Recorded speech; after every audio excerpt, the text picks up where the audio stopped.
Hi, my name is Alex. I usually do videos unboxing, but this is already unboxed. I'm 2 sets behind.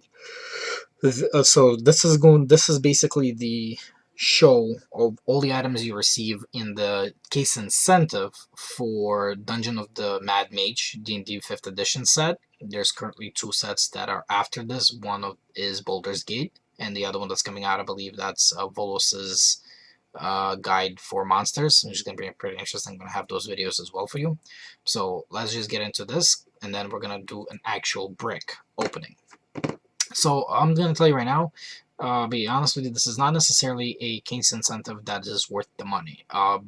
Street value or market value, should I say, is about $50, and it has very specific pieces for scenery.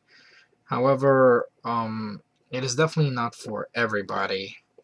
There's definitely going to be, you can use these items for just about any occasion, especially these, but most of them, as you can see, like the hourglass, which we're going to get into, is very hard to find a place when you're building sort of dungeon experience for your players, unless you're going to set up just the lab itself and let your players go through it, yes. But for reusability or reusable value of these particular world building pieces, I'm not gonna lie, there's not much, in my opinion.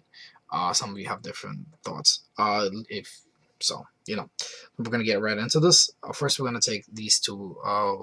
Part of the set comes in 2 candles, and my camera is zooming in so you can see them. They are 2 stand candles. You get very interesting. These are, I believe, you can use them. In my personal opinion, multi-use. Next is a piece that I'm a little bit disappointed by. It looks like an hourglass. However, the important thing is it doesn't turn. The sand is always on the bottom or on one side. So take it with a grain of salt. Next is we're going to use the slab. This is actually a very interesting piece. So this is, I believe, if I'm not mistaken, come on, camera, zoom in, please.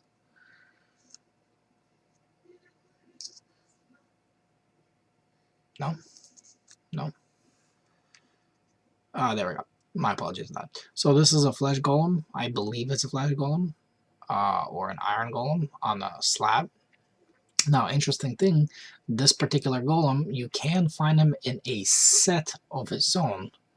So you can actually have this miniature. However, it is glued on. So there's one piece. I actually like this particular piece of scenery. A bench. A plain old bench. Nothing really much about it. However, it is multi-purpose in my opinion. It can be used for just about anything. A tavern, a house, outside. This is a sort of one of those pieces that is pretty good. Then you have another sort of workbench, because this is the Dungeon of the Mad Mage. So as you can see, there's different things on the table. Candles, chest, books, and stuff like that. Very good for creating sceneries of labs. That's common sense dictates for this particular one, or others. So this is sort of more one of those multi-purpose ones. Next up, we're gonna have a bookcase or a book stacks. I also think this is pretty useful for other scenarios that you can think of, sort of loots and the libraries and such. A full-on bookcase with what looks like a dragon skull on top. Very interesting piece. As you can see, the bottom portion, it has like a little barrel, more books, a globe right here. This is a pretty good piece.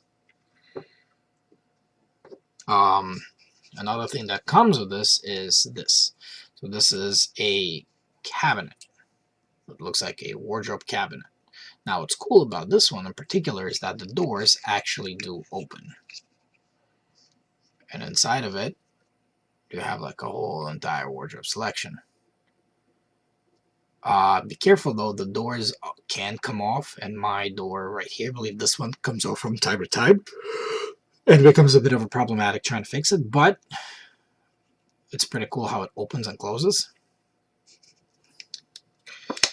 I'm leaving sort of my favorite pieces for last. One of these is a hand summon on sort of blue-ish mana or water. This can definitely, it's definitely 100% multi-purpose in my opinion, and a great sort of like a summoning hand portal thing where it's, you know, if your players are trying to summon something, it's like coming out. But really good piece, fully painted, see-through, as you can see, as you can tell, just a bit. And one of my pieces that I've used so far with my players, an actual slab of summoning. You know, a centerpiece on which you can place on the back. You see the Wizards 2019. You can just put just about anything, you know what I mean? Like your main villain in the middle, or whatever it is, or a portal to another dimension. This is a really good piece to have for scenery. Now, there are also a bunch of things that came that I put away for here. So if you remember, this is from a different set that you get these graves. However, the reason why I bring them out is because in the case and center for the Mad Mage, you get these.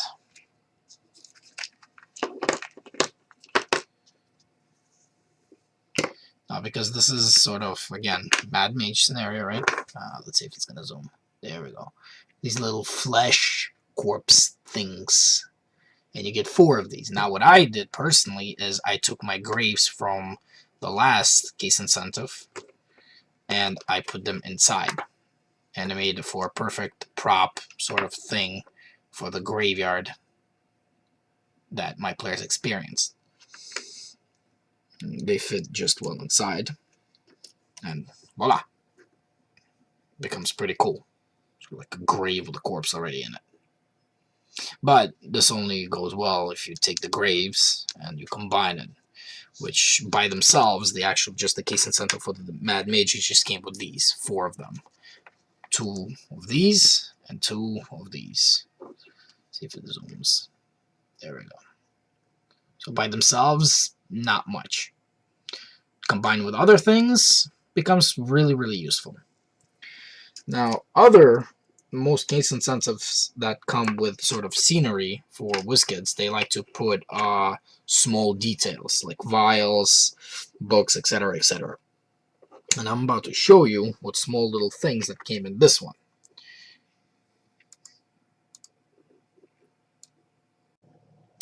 Now, the Mad Mage comes with these small items. There's the books. There's the sort of a familiar glow for familiar. Come on, zoom in. I apologize, it doesn't want to zoom in. Books, sword, and vials. Very hard to sort of find something for these not to lose, so I keep them in my gelatinous cube so that I don't lose them. But it also comes with something really cool that I think is worth having in general. It comes with a little bird cage and a literal pixie dragon on a stick, which would be great for familiars. This is literally a familiar, I believe, for the actual Mad Mage himself on a pole. So this is one of my favorite pieces, even being so small, from this particular case incentive. Now, as I said before, is all of this worth $50? Honestly, in my opinion, not so much. There are interesting pieces here and there, but it's up to you. If you can find them separately by themselves, or if you can trade them off, or by all means, please get them. Like I said, the corpses go really well with the graves from another set. This is a really good piece. This summoning portal is great. Candle candles are pretty cool, but overall, to build your world, it's kind of difficult. So next up is going to be the unboxing of a brick for this particular D&D set. It does have a pretty cool miniature, so stay tuned for that. Please, if you want, leave comments in the comment section to help me improve. I am not the most experienced, and I am not doing this for money. I'm just doing this to show you guys and ladies the miniatures themselves, so that you are aware before you buy and don't become a hoarder like me of boxes upon boxes of the stuff. Thank you, and stay tuned for the next video.